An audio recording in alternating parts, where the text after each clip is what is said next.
Hi there, I'm Lydia Richmond. I'm excited that you've chosen to watch this recording of my NC Bold presentation for 2022. The topic of my piece is Oh Snap, Social Media for the Digital Educator. And in this presentation, my goal is to talk to specifically social media managers for schools and school systems, but also to educators who are interested in using social media in their classroom so that I can talk a little bit about how you might do this and do it well. Part of what we'll talk about today will include just the basics of the social media channels that are available to us to use. We will not talk about every single one of them, but I will actually speak some specifics about what you need to know if you are working with social media as the social media manager, as a principal, as a teacher, and a little bit as a parent. A little bit about myself. I am currently an assistant principal at West Rowan High School in Rowan County.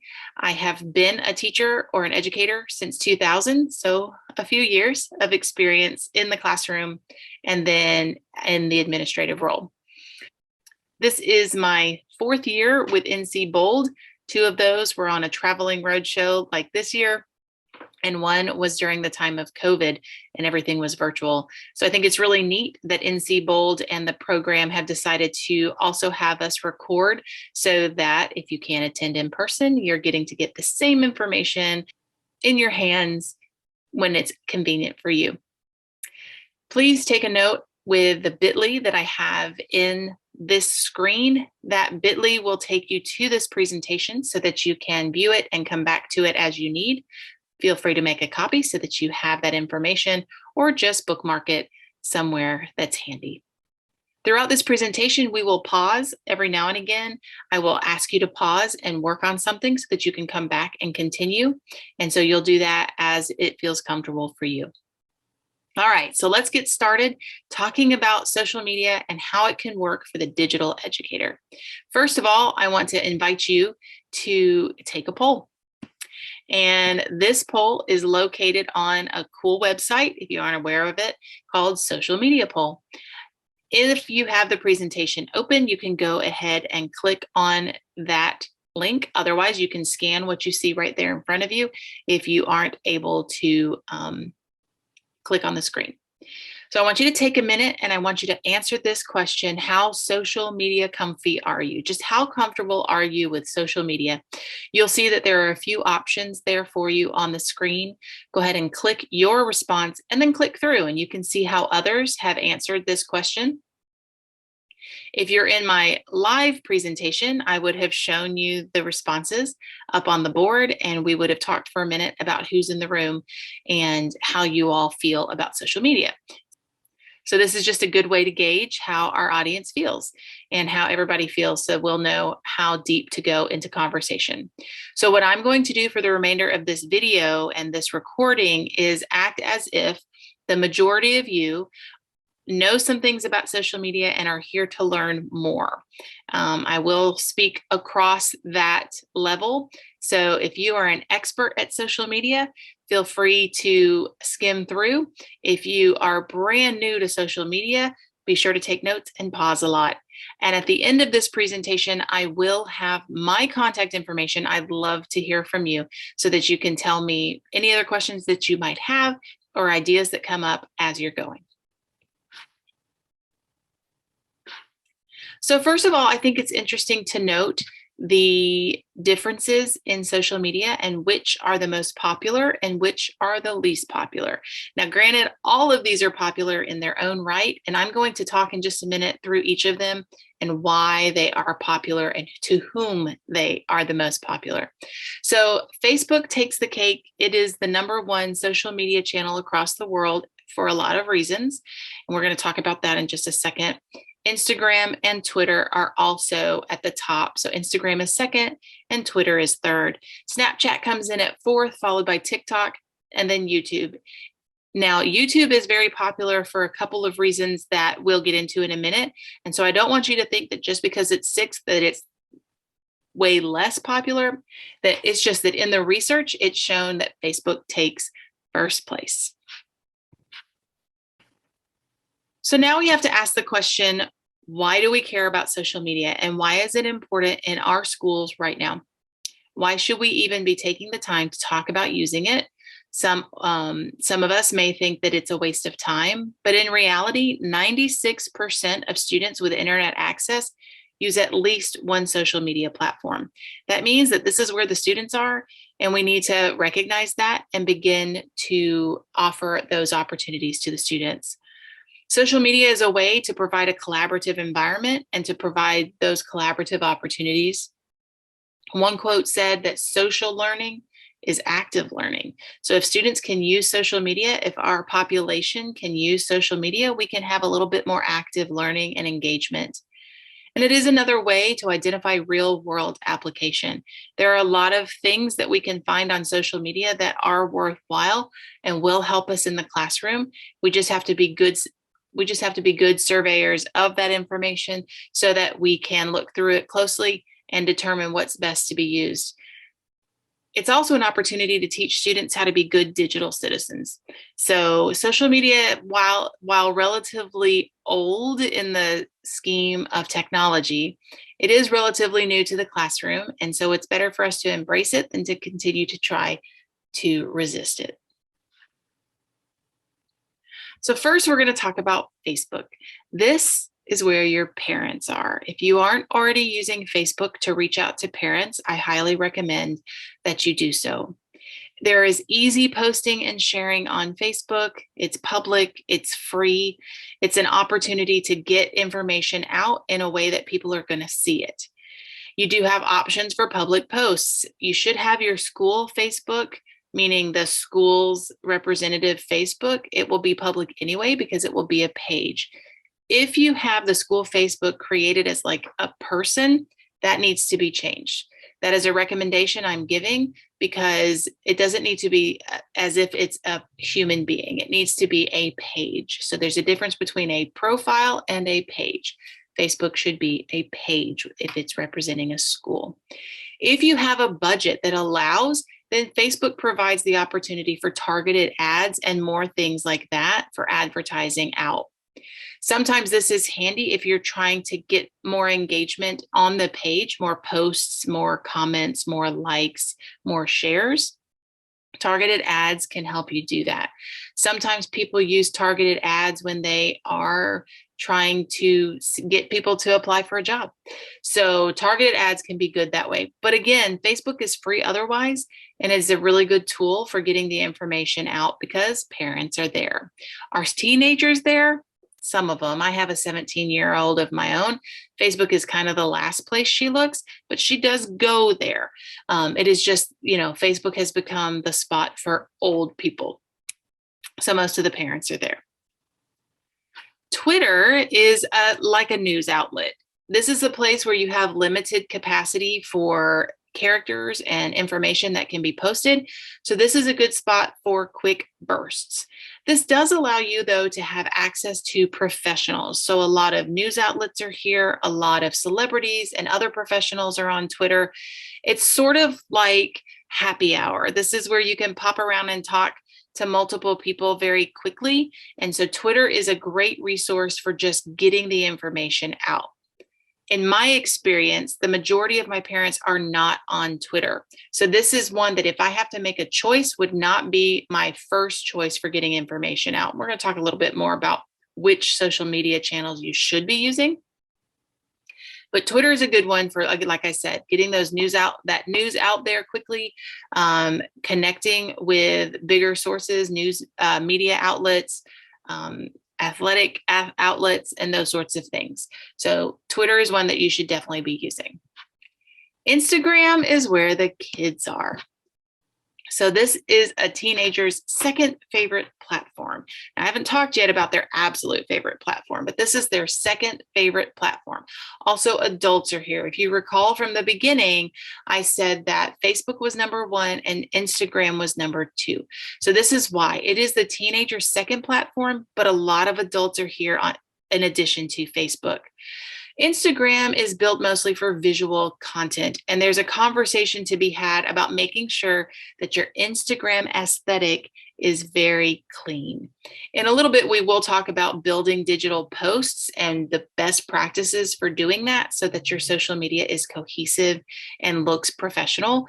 But Instagram is more for visual purposes. A lot of videos go there. They're called Reels, and that is relatively new to Instagram.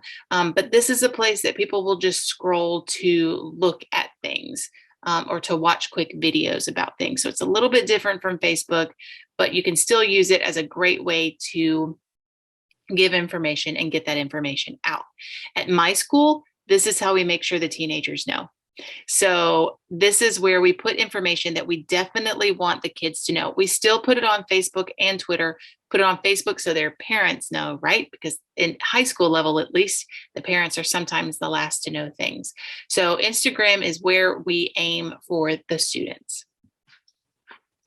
TikTok is known for its opportunities for creativity. Some schools are using TikTok and doing it well. We haven't yet branched here for our school just because we haven't taken the time to really investigate how we want to use TikTok for our school. Our school system did use TikTok during the pandemic to send out some videos and share to students and families very quickly. TikTok is just continuing to grow. So I have on here that it's quick and continuous growth. There are going to be changes, I'm sure, to how people use it and ways that businesses can use it.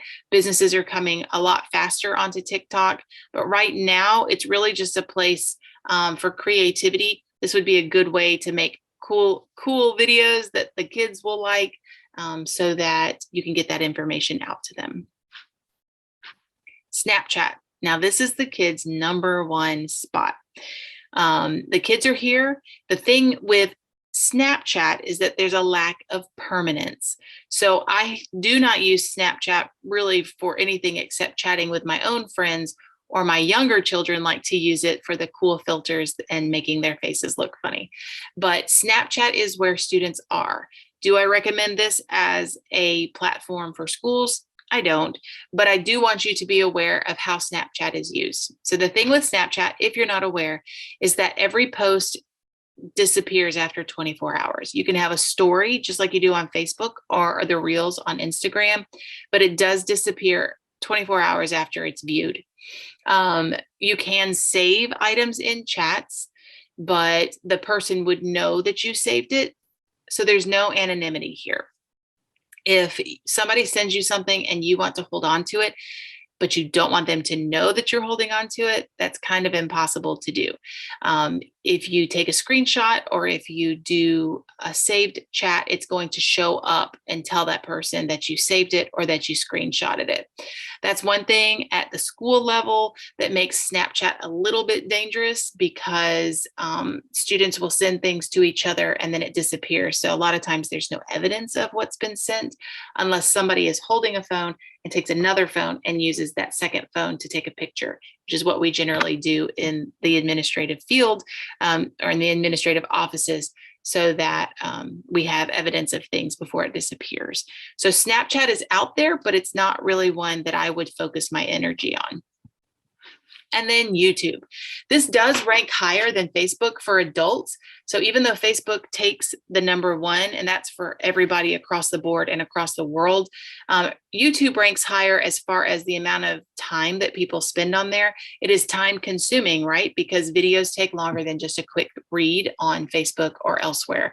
But YouTube is handy if your school has a YouTube channel. This is a great way to house your videos and to be able to share them out later. We are not going to focus today on YouTube, but I did want to mention it as it is, again, one of the top 6 social media channels.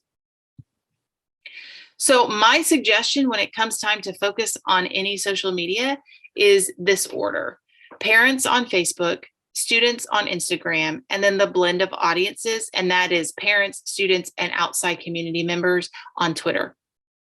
I highly recommend that if you're going to focus on any, you focus on these three. And if you were to want to not worry about Twitter, I would worry with Facebook and Instagram. And we'll talk a little bit in a minute about how these sites work together. But first, what I want to do is I really want to look at how to create a post that is going to be successful, eye-catching, and relevant for your audience. So let's look at a few posts. So check this one out. This one, I did change it a little bit. Those rectangles across the middle of the QR code are not really supposed to be there. It's just supposed to be a QR code. Notice that it says use the QR code to order spring pictures. Underclass must prepay. Seniors will receive a proof to order from.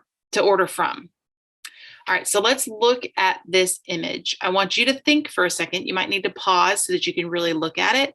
And I want you to take a moment and really think about what works well in this image, what doesn't work well in this image, and what you would change or not change. So go ahead and pause.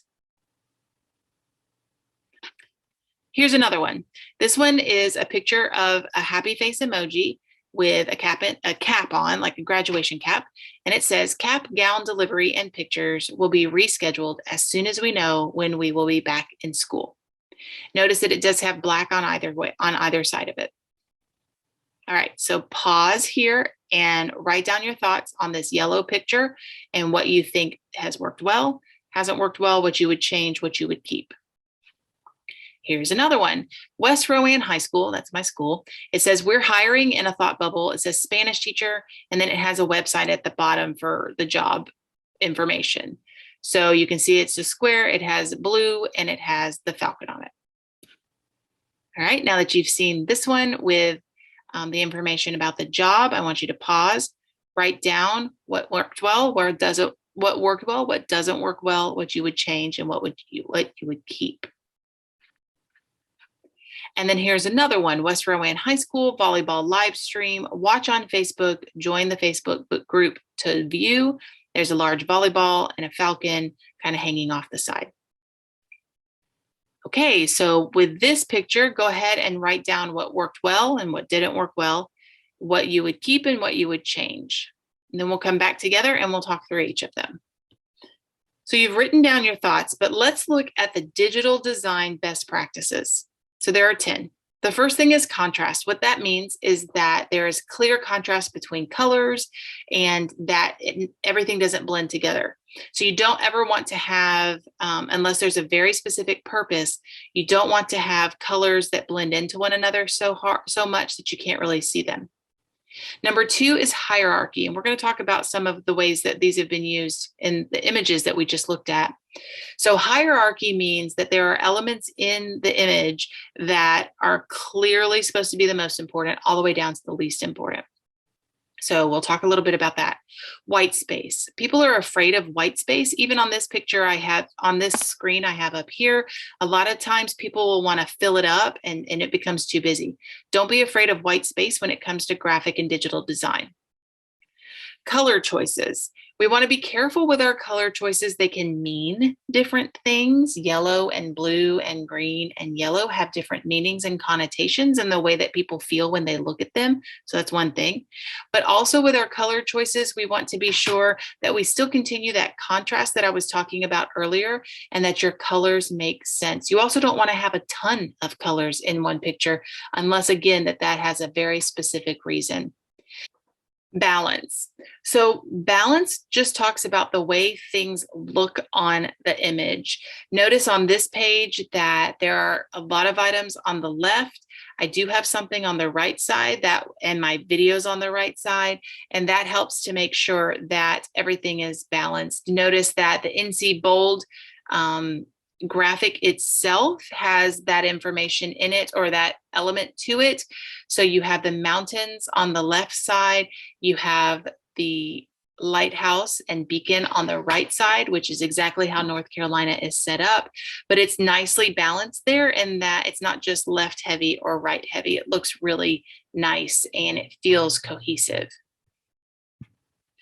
Alignment is similar to the balance.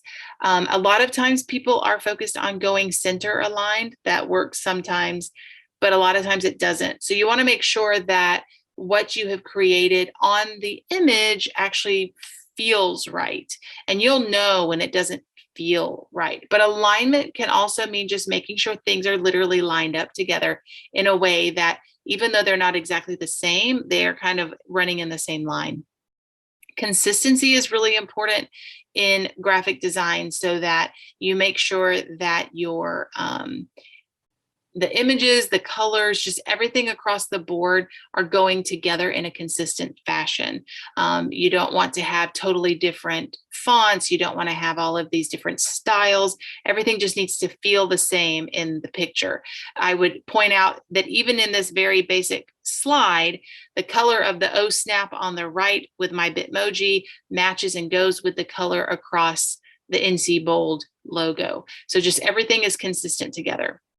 Repetition. It's important that you use some of the same things in the appropriate ways, using the same font in multiple places, using, if we have lines like we do here with the NC Bold, that repetition is there. And then also just making sure that it's cohesive, just using that idea of cohesive. So proximity just means that, okay, next is proximity. Proximity really just means that you are keeping like items together. And that just helps again with that cohesiveness. If we have a bunch of circles that they're staying together, if we have the rectangles that they're staying together, and we'll look a little bit at how that can work well in a digital design. And then lastly, it's really important to think about font and typography. So when we talk about typography and we talk about the fonts that we're choosing, we want to make sure that they give the connotations that we are hoping for and that we don't use too many of them. If we go above, usually 3 is a good rule of how many different fonts you should have in an image. If you go much beyond that, it becomes too busy and too not consistent. It becomes incohesive. So we want to make sure that we are focusing in on that font and making sure that there's a clear goal in mind. It also helps to think about font when we think about our audience. So you want to make sure your audience can read the font. You want to make sure that you're not picking something that looks childish if it's for adults. You want to think about the tone of the piece and what message you're trying to send. Font will change the way a message looks. So you just want to make sure that your fonts make sense, just like everything else. So let's just look at some examples. So we're back at the one. You have already written your thoughts here. We have already shared our thoughts to an extent. So what's wrong with this image? Well, again, I know that I added those rectangles over the top of that QR code, but we have purple letters. We have yellow and blue in the center. We have black and white picture behind it. And while they are photography images, it's just odd. And so things you might have said about what's going well in this and what's not going well, it does get the point across. We do know what it's about. The language tells us that. But the colors, why yellow and blue when we have purple up in the font and then black and white? So there's just no cohesiveness here. What could we have done better? We could have made sure that we had a logo on here for the school. We could have changed that font to be a little bit bigger, maybe move the words apart from one another so that we have some on top, some on bottom, made the QR code and the font have similar colors or at least be in the same family of colors. Let's look at another one. So the cap and gown delivery picture here, we've used an emoji, and the emoji's cute and everything, but it's also on a yellow background. So spoiler, these are all from my school. My school's colors are Carolina blue or navy blue and white. And so this doesn't at all capture the school's color. So when we put this out on social media, it seems odd. It doesn't stay cohesive with anything that we have posted elsewhere. Also, there's black on the edges, and that's not just because I pasted this image on top of a black background. That's because in order to make it fit in social media, it had to have additional space on the sides. I'm going to talk a little bit about sizing for social media, but just know that this is a lot of language and an emoji that doesn't really matter. It's very flat feeling. It's just very basic. So if we're looking for aesthetics for an image, this feels very 1995. All right, on this one, you can see that there's a little bit of a different situation going on. So you have two different fonts. The black font is one, and then the white font in the center is just a little bit different. They complement one another. We have the bubbles kind of balancing us out on the top right and the bottom left. We have the logo there for the school. The color all matches the same. We don't have a lot of color going on here to make this confusing. And we have blank white space, which is okay to have. It's okay to have white space. Here, it's a different set of colors, same school, different little logos. This was at a different time. This has some different elements to it. Some things that I would say are going well are the fonts are complementary. Everything's aligned. We have the two things on the left. We have the rest aligned to the right. It feels balanced. There's an issue here with the color. West Rowan High School appears to be in black. Everything else is in the blue or the gray. And then that bright blue on the left just sort of doesn't feel as pretty as the previous picture. So it just starts to feel a little bit busy on the left side there and could have stood to have some changes. So I'm curious what you noticed. I would love to hear from you and you tell me what sorts of things you noticed about these four images. But for now, we're going to move on and talk about Canva. And this is where we're going to spend the bulk of our time. If you were live with me in the session, then you'd know that in just a few moments, I was going to release you and you were going to start to work on an image that you would put on social media. But you're not live with me, so we're going to do this a little bit different. First, I'm going to talk to you about what Canva is if you're not familiar. If you are familiar and you want to scoot ahead or you want to go grab a drink while I talk for a few seconds, that's fine. So Canva is a free web page, and it's actually an app that you can download. I have a Mac, so it's now an app on my Mac. But you can create a Canva account and you can get a free pro account because you're an educator. You have to walk through a few steps to get that situated, but I would recommend that you go ahead and do that. I think you use your school ID and you just prove that you are with a school, and then you get a free pro account. The difference between the free account and the pro account includes things like you can set up your brand on the pro account, and I'm going to show you that in just a second. And you can also get a lot of items that are pro items. So elements of pictures and clip art and icons that you can't get otherwise, or you can't get on the free account. All right. So if you do not already have Canva, I want you to pause this video and go get Canva. So it's canva.com. Go ahead and sign up for an account. Go ahead and investigate the educator's account and get that set up. When you're ready, with at least the free account, come back and press play, and I'll teach you the next part. This is Canva. Canva has two options in use, well, three really. You can use Canva on your phone, you can use Canva on a desktop on your computer, and you can also download Canva as an app on your computer. I happen to have a MacBook, and the Canva app works really well on my MacBook Air. Once you're inside, if you have that pro account or that educator's account, you'll be able to see things that some others won't if they're using just the free version. So you can see here that pro tip or pro items will be indicated with a crown. If you currently only have the free version, some of what you'll see on my screen today will look a little bit different. My options include the fact that I have some teams. So not only am I the owner of a team, West Rowan High, I'm also on a couple other of teams that people have put me on, and I can switch between those. The bonus to having a team or to setting up the pro account, like I said, is that you can create brand kits and have a brand. My brand kit includes the information that I need for logos and color schemes and color palettes. I also have a website, or had a website at one point, and this was my color scheme and color palette and my logo. So it's really handy to have the pro account to be able to set up those brand kits and to have multiple of those. On the home page, however, this is where you're able to begin designing and choosing from options for design. You can see across the top that there are lots of different categories for how you can create your social media posts.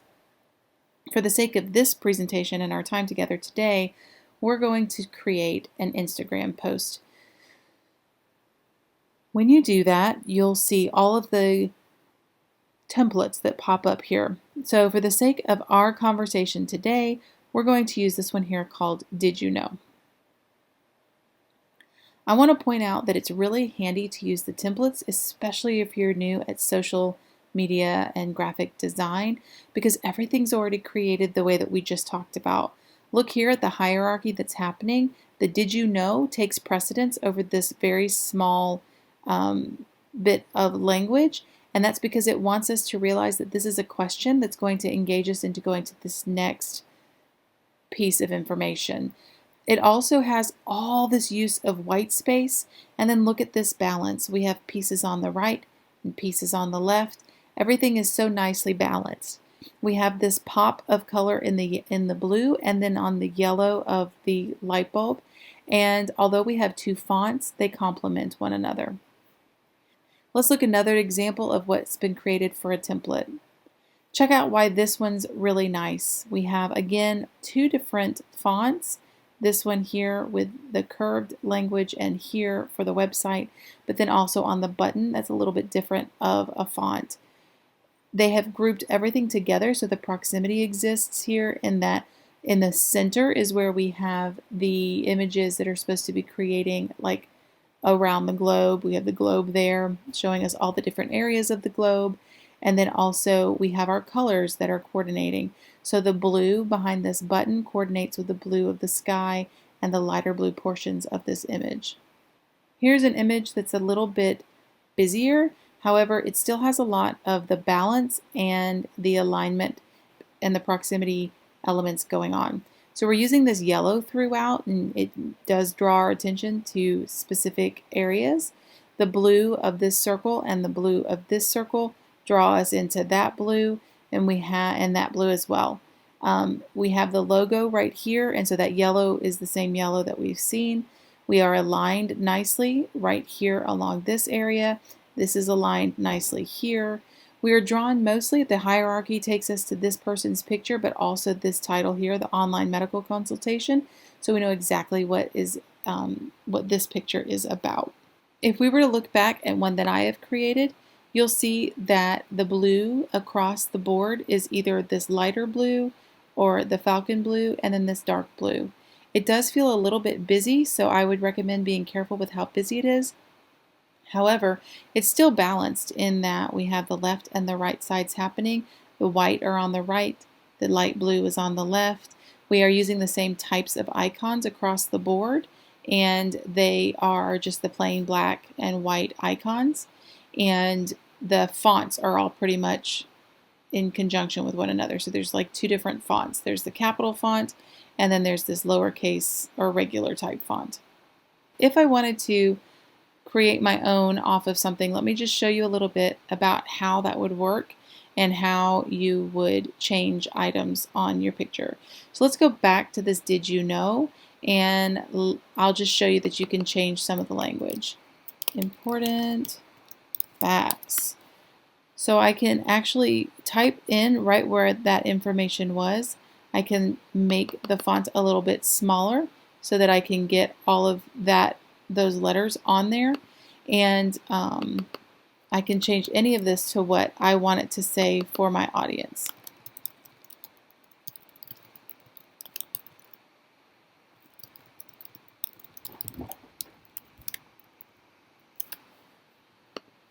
And so maybe instead of a picture of a light bulb, maybe I'm going to go over here and find a different element and find an iPad.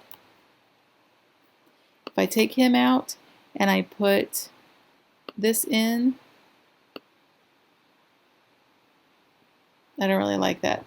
See how the colors don't work, and this image is more of a clip art. It's not quite the image we're looking for. So let's find an iPad. If I go to photos, I should be able to find one. Notice that through my photos we have the crown, and the crown indicates that if I didn't have premium, I wouldn't be able to use this. All right, this is perfect. So let's put this hand with the iPad.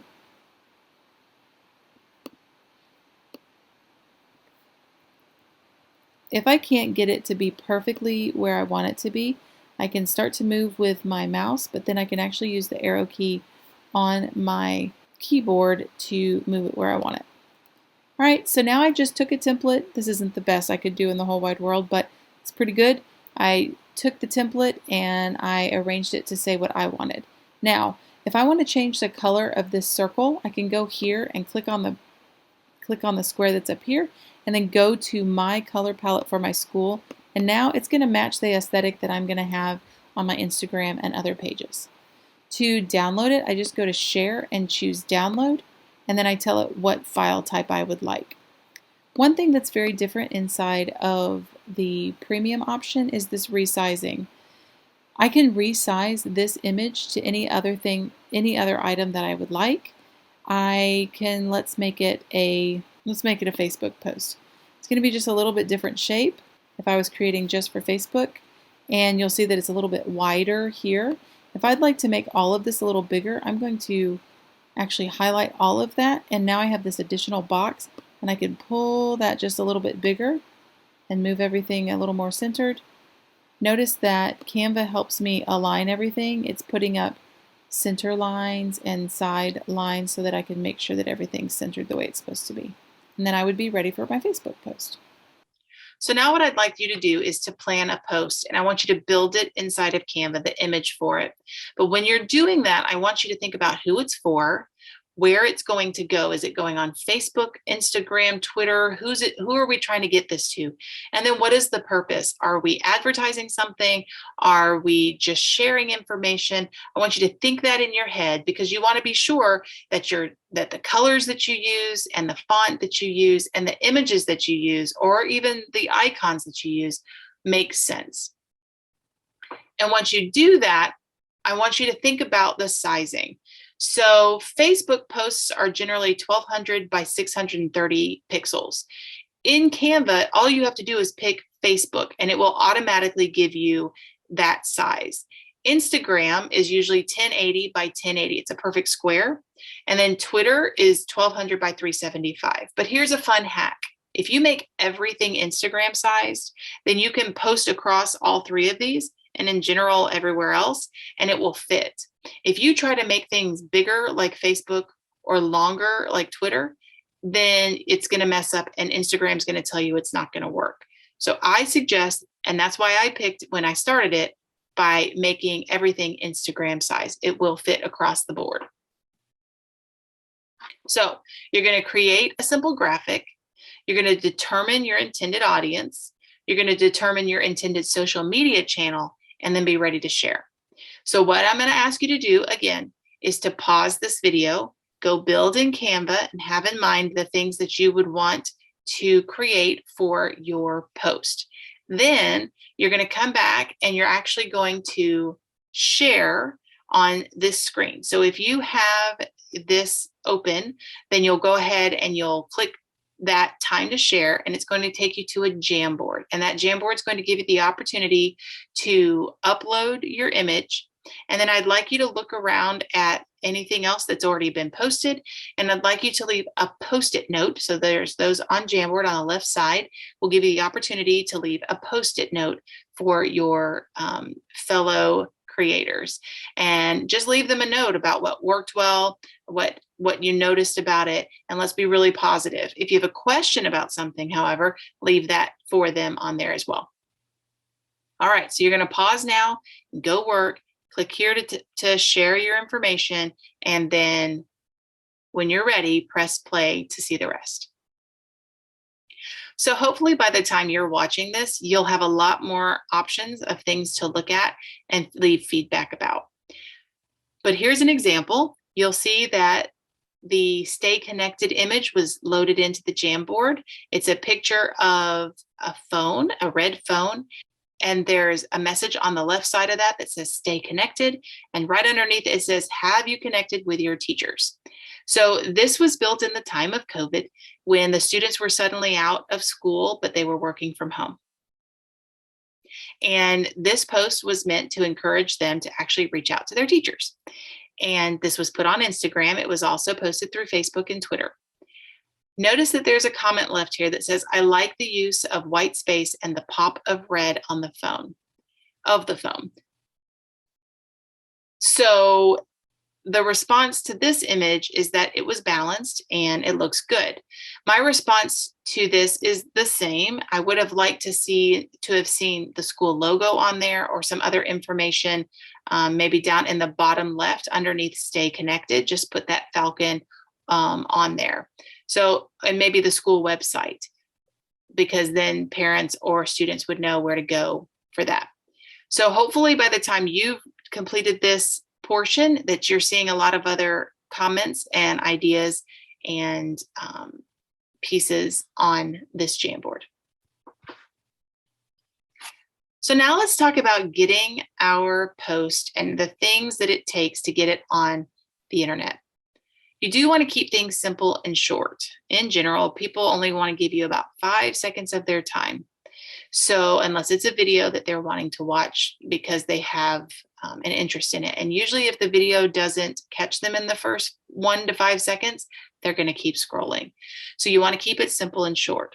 Know that there's no spacing on Instagram. And what I mean by that is that there's no way to hit enter on Instagram and have separate paragraphs. So you want to be really careful about the way that you create your language for Instagram. However, there is a business planner. If you've created a page on Facebook, and if you recall earlier, I said make sure it's a Facebook page and not a Facebook profile. So if you have created it as a page, you can actually connect it to your Instagram, and then you can use the business planner. It's called Meta Business on there to allow for spacing. So the way that you build it in the Meta Business portion allows you to make those hit enter and create those separate paragraphs if you have that much information to share. On Twitter, you do have a limit of 280 characters, and that does include spaces, hashtags, and links that you might include. So you do have to sometimes be really careful with what you put on Twitter. My typical process is that I create it in Meta Business, and I make sure that it looks right for Instagram and Twitter. Instagram and Facebook. Then I copy the words, which is also called copy. I copy that and I go and paste it into my Twitter page. On the Twitter page, it will tell me that I've hit my limit of characters. So then I just edit, I put ampersands instead of the word and. I take out just extra language that doesn't need to be there. So I get down to the 280 characters. Hashtags are really important. If you're not familiar with what a hashtag really does, I think everybody kind of knows that hashtags exist, and there's jokes about the way that hashtags are used. But really, if you're using hashtags for your business or your school, you want to make sure there's consistency and relevance, and you want to make sure that you understand the purpose of the hashtag. So hashtags are like a category. They are actually searchable. I consider them like a file folder that I might put my posts under. West Rowan uses 4 basic hashtags, at least for the 21-22 school year.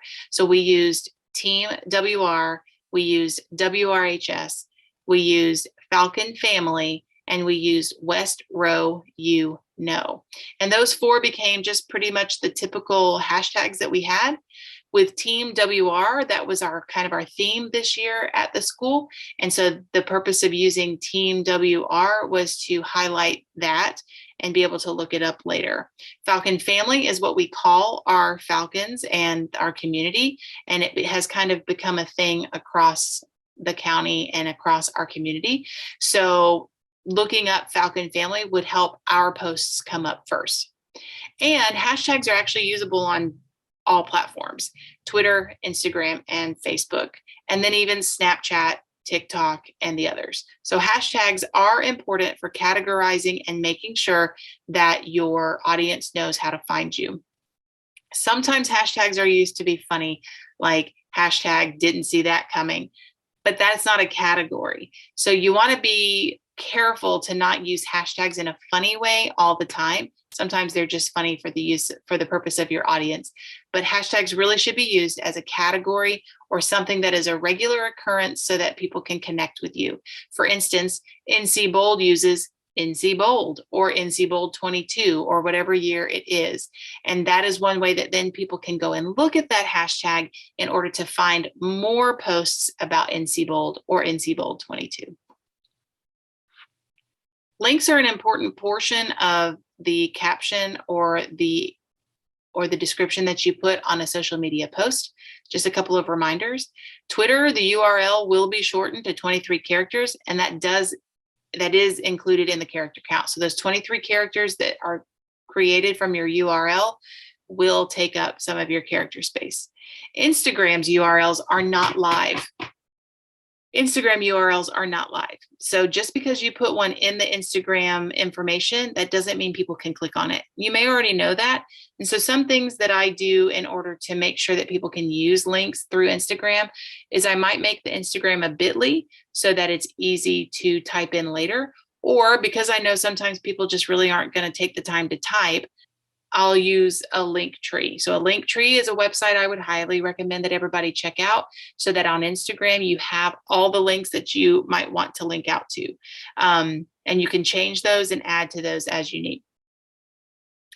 On Facebook, URLs are pretty easy to work with. However, just know that if you are putting a link on your Facebook page, it will populate some sort of an image if you don't add an image. So you want to watch carefully and make sure that the image that's put in for your Facebook post is what you actually want to have representing that post. I recommend using the Facebook Business Planner. So it's called Meta Business at this moment of recording. Who knows if it will change? It is free, so be sure to use it. You can connect Instagram and Facebook and just post one time, and you can plan everything. You can schedule it. There are no limits. I posted multiple things for our senior week, and they never told me that I had hit a limit of making scheduled posts. Twitter has a business scheduler. So if you've created a Twitter for your school and you've indicated that it's a business, it does have a business scheduler and it's free, so use it. I know a lot of people like to use other resources for scheduling their posts, but honestly, between the Facebook Meta Planner or Meta Business Planner and the Twitter Planner, I don't see any other reason to go elsewhere. They are free and they're right there within, and they still provide the analytics and insights that you would need if you're trying to have some data about how your social media posts are meeting the audience or not meeting their audience. Just a couple of reminders as we get close to wrapping up here. Make sure that you know your district's policy on social media. Are you allowed to have multiple accounts at your school? Are you only allowed to have one account? So just double check with what you're allowed to do and not allowed to do in your district. You want to protect your pages, so make sure that you have a determined person who's going to be your social media manager. You want to watch your comments. You want to limit the admins that you have on your pages, making sure that not everybody has the password to all of the things. On Facebook, you actually add individuals through their Facebook profile. So you can have multiple admins and you can give them multiple rights there as far as what they are and aren't allowed to do. And I highly recommend that you and your team prepare a social media calendar or plan. You can use the planners inside of Facebook and inside of Twitter, but you still need to have some sort of a plan so you know who's doing what if it's more than one person. Making sure that you decide what time of day is the best time to post.